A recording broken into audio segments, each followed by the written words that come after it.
So I'm going to talk you through the postpartum essentials that you need after having a baby. So we'll discuss what you need to take into hospital with you and what you need ready at home. So assuming you are having a hospital birth and not a home birth, these are a few things that I would definitely suggest packing in your hospital bag.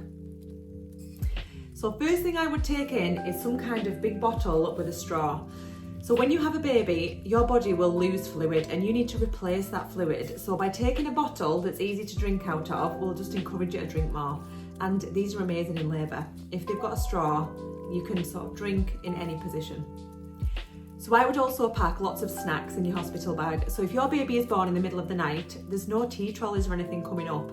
The midwives and the support workers will make you tea and toast, which is amazing. But there's not a lot else other than that. So if you take lots of snacks in your hospital bag, you will be starving after you've had a baby. It's a big giant workout and you will just need to replace everything after that. So definitely pack snacks in your hospital bag too. A feeding pillow is another really helpful thing that you can take into hospital with you, especially if you've had a cesarean birth.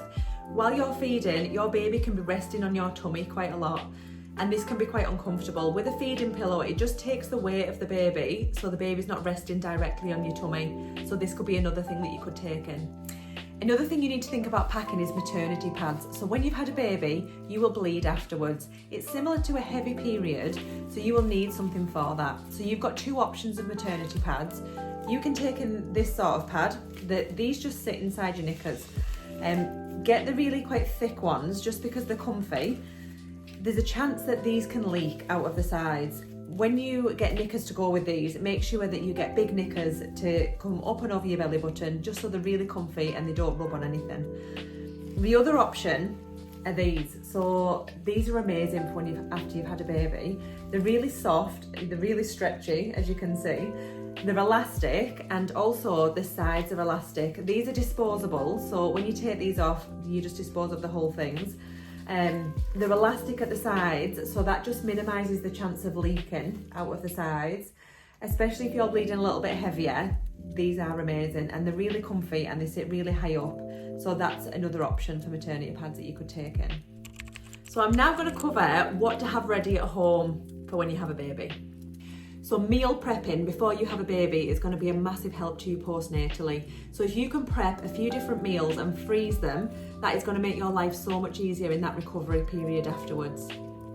So stock up on pain relief. So paracetamol and ibuprofen, they're completely safe to take while breastfeeding.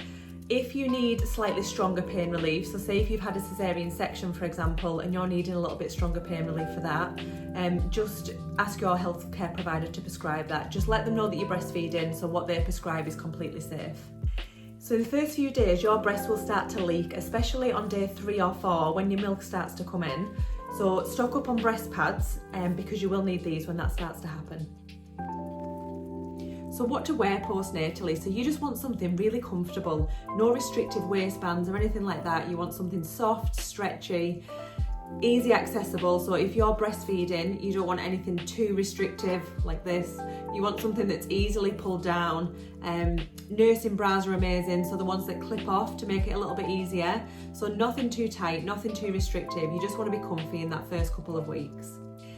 Plan some household support. So in that first couple of weeks after you've had a baby, is there anything that you could do with a hand with? So walking the dog, school runs for other children, is there anything like that you can plan just to take the stress off you a little bit postnatally, so it allows you to recover a little bit easier? So make sure you have a little list of who is available to you after you've had a baby and the contact numbers, just to make it a little bit easier in case you need them. So GP numbers, health visitors, midwives, CHOC, the hospital, any numbers that you might need or find helpful, just get them in a list with the contact numbers just to make it a little bit easier.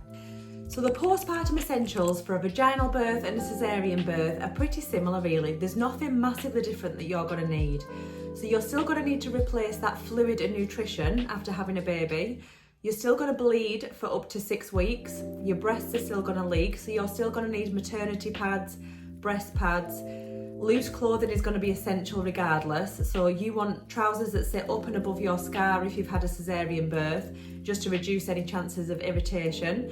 If you've had a vaginal birth, you will be quite uncomfortable down below, so loose clothing, nothing too restrictive. And regardless of how you've had your baby, you still may need stronger pain relief prescribing, whether you've had a caesarean birth or a vaginal birth. So if you do need that, just get that prescribed by your health provider. So I hope you found this video helpful and it's given you a few ideas of things you need to get ready for the postnatal recovery stage.